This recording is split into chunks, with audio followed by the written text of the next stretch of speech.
Hello, everybody. I'm Eshan Pokhrel. Welcome back to the 22nd episode of the PB Political Podcast.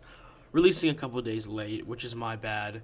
I actually was not going to do one this week. However, Russia forced the issue, actually, so I'll just go ahead and get into what Russia did over the last couple of days. They've annexed 4 Ukrainian provinces, which sets the stage for an even bigger conflict and a lot of political and geopolitical problems to come from it. So, on Wednesday, today, Moscow is ready to announce vote tallies on 4 referendums they hosted throughout Ukraine in the provinces of Donetsk, Luhansk, Zaporizhzhia, and Kherson. So, all 4 of those supposedly turned out positive for Russian annexation. The referendums themselves have been very heavily criticized by the West, especially the United States. They've been denounced as a sham, partisan, illegitimate, whatever you want to call it. It's probably been said by the West and critics. So these 4 provinces, again, Donetsk, Luhansk, Zaporizhzhia, and Kherson, are 15% of the population of Ukraine. So it's a very sizable chunk of the country that is now, according to Russia, part of Russia. So news agencies run by the governments in Donetsk and Luhansk, so 2 of the annexed provinces, have said that up to 99.23% of the votes tallied favored joining Russia, which is a very unusually high amount of support for such a referendum. I mean, any referendum, there's always going to be critics. 99.23 is a very high number.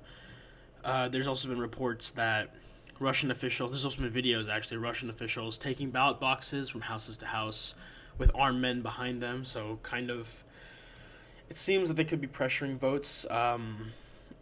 Russia said the voting was voluntary and that the turnout was very high. Of course, the turnout would be high when you have armed men behind you while your door is being knocked on to vote. So, yeah, so every single one of these provinces is Russian-installed leadership right now, and all of them have formally asked President Vladimir Putin to incorporate all 4 regions into Russia. That was done today. So, not a great look for Russia. Obviously, if I just don't see any shot that the elections were completely legitimate. Obviously, there's probably a little bit of numerical tinkering, to say the least. But anyways, this sets the stage for a bigger issue from a macro level. President Putin has previously threatened to protect Russia in any way, including with nuclear weapons and nuclear powers. So this could obviously bring very many complicated issues. One of them being that if NATO weapons are used in these regions now, does Russia have a pretense to go ahead and attack other NATO countries like Lithuania and Estonia because NATO weapons are being used in quote-unquote Russian territory? So there's a lot of issues coming from the news here, and so NATO weapons, can NATO weapons be used in Russian territories without Russia really, engaging themselves? That would be a catastrophe for the whole world. And another thing is, does Russia now have a pretense to just, engage in total war with Ukraine now? They've been doing a lot of it, and Ukraine's been pushing back very well due to the weapons that the Americans, so us and the British and others have been supplying them. However, now this is another messy stage of a very long war. And I just wanted to go ahead and update y'all about that. Russia annexes 4 Ukrainian provinces and sets the stage for a new stage of the Russia-Ukraine war. Thank you, and we'll be right back. So the second thing I want to talk about is another world affair, actually. So we have 2 world affairs this week and a domestic flip from the normal. There's been a lot going on in the world and a lot going on in Europe because this is about Italy and their recent elections for prime minister. Italy elected far-right candidate Giorgia Meloni as prime minister, and it seems like she'll form the most rightward government since World War II and Mussolini's coalition. So Meloni is projected to win about 22 to 26% of the vote, ahead of Enrico Letta, who is her closest rival, and she's also center-left. the center-left candidate here.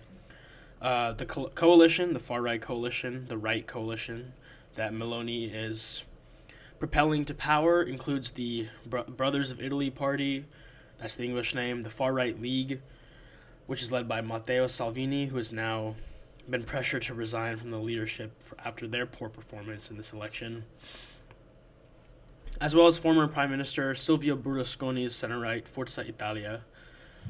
And yeah, the coalition looks to be in control of the Senate and the lower chamber of deputies, so our equivalent of the House, their chamber of deputies. Meloni is going to be taking over for Mario Draghi, who was prime minister and also was the head of the European Central Bank. Draghi had 18 months in power. He faced a vote of no confidence, I believe, a couple months ago, and that's what prompted these elections. He resigned. During Draghi's term, Italy stepped up more on the world stage and the European stage, forged a lot of ties with Germany and France during his 18 months in office, and Meloni has been promising to govern for everybody, so she came in really nationalistic, very somewhat not exactly isolationist, but sort of isolationist. She had some anti-EU sentiment that she's been toning down throughout the at the end of this campaign here, as well as some Ukraine sentiment. She's been expressing more support for Ukraine than previously.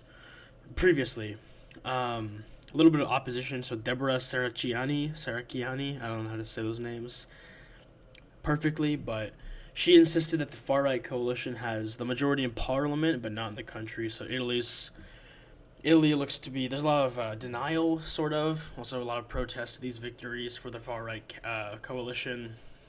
Voter turnout actually dropped from 2018, and it was at 63.82%, according to the Interior Ministry of Italy. And it'll be interesting to see. There's been a lot of more of a push towards the extremes around the world, whether it be far right, far left, whatever it may be. So it'll be interesting to see if Meloni does indeed govern for everyone like she says she is planning on doing. It'll be definitely an interesting one to watch, especially as Draghi made Italy a bigger power in the EU. Of course, Germany and France are the biggest players, but Italy definitely has potential to be up there. So we'll have to wait and see for what Meloni does with both her far right policy and her rhetoric, as well as balancing it with the EU and their goals, especially in Ukraine and maybe in China, anywhere they need to be united. So yeah, Italy elects far right candidate, most right-leaning candidate since Benito Mussolini in World War II. Thank you, and we'll be right back. So the last topic I wanted to cover is a reemergence of the Elijah McClain case. So Elijah McClain was a massage therapist who, on August 24th, 2019, was stopped by police after a call from a civilian described an unarmed man walking in the streets of Aurora, Colorado, who was wearing a ski mask and looked quote-unquote sketchy. So 3 police officers came to the scene. First responders came to the scene as well. They forced Mr. McClain to the ground, and 2 paramedics administered ketamine to him as a sedative, and a couple hours later he passed away. So the new autopsy report found that the ketamine is what killed him, so the paramedics administering the ketamine is what led him to die, due to the ketamine injected was more than the recommended dosage for Mr. McClain's weight, and that caused an overdose to him. And there's a lot of controversy around this case when it first happened. I'm sure some of you remember it. All the police officers at the scene said their body cameras were knocked off in a struggle with Mr. McClain. And his family, according to a lawsuit they filed in 2020, said that he was wearing a ski mask due to him getting cold easily, and that's why he was walking down the street wearing a ski mask. So just a little update about that. Just an updated autopsy report. Felt like that was something that should have been touched on, and hopefully that everyone involved is brought to justice. Everything gets settled. Hopefully Mr. McClain rests in peace. Thank you, and we'll be back. So that was everything I wanted to touch on today. I wanted to do a little bit more world news with everything coming out, especially in Russia and Italy. A lot of movement around the world on a lot of different topics. Of course, want to touch on Mr. McClain's death, and hopefully his family and everyone involved is at peace with the situation. Mr. McClain, rest in peace. You can find us at pppolitical.com, pppolitical.al on all social medias. Listen to our podcast, share with your family and friends. We appreciate your continued support. Thank you for listening. I'm Eshan Pokhrel, and goodbye.